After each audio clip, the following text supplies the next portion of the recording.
diplomatie.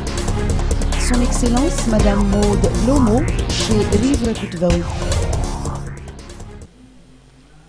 Renforcer la coopération en termes d'agriculture et d'élevage en vue de combattre l'insuffisance alimentaire. Tel est l'objectif principal des relations bilatérales entre l'Afrique du Sud et Madagascar. Son Excellence Madame Maud Lomo, ambassadeur d'Afrique du Sud, a rendu une visite de courtoisie aujourd'hui au ministre auprès de la présidence chargé de l'agriculture et de l'élevage, Rive-la-Côte-Vaud. Leur entretien portait notamment sur cet objectif. We've got the advantage of proximity.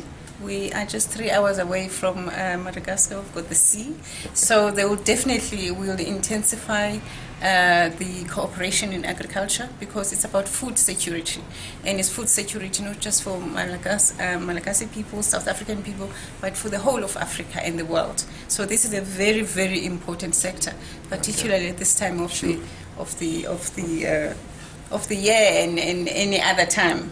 In agriculture is important. Seulement 3 heures qui nous séparent et nous avons la mer aussi à profiter.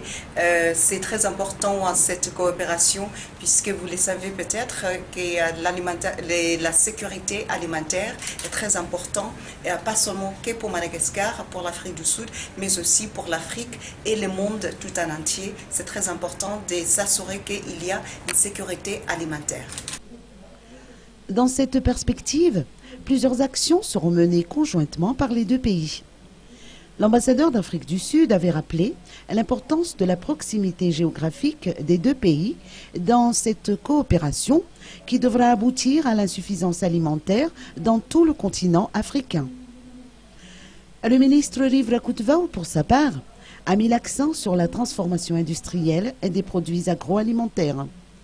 Il a rappelé que l'Afrique du Sud dispose d'une longue expérience et de savoir-faire en la matière. L'ambassadeur sud-africain a profité de cet entretien pour remettre un présent au ministre malgache de l'Agriculture et de l'Élevage en reconnaissance de la contribution du peuple malgache à l'indépendance et à la libération du peuple sud-africain. Ce fut en effet à l'occasion de la célébration, aujourd'hui, de la journée de la liberté du peuple africain.